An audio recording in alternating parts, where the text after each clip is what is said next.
యుద్ధం ఇప్పుడే మొదలైంది. ఈ తెగకి రాజంటే వాళ్లలో ఒక్కడు కాడు. వాళ్ళని రక్షించే దేవుడి రుద్రరూపమని ఆ జాతి నమ్మకం.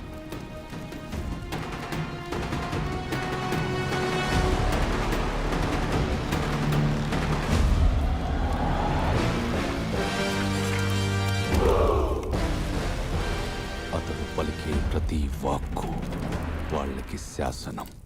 యుద్ధం!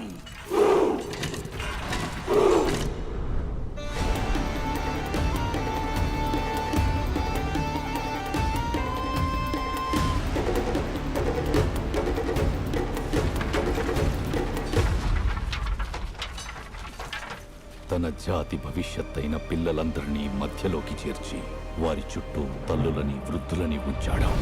వారిని రక్షించే యోధ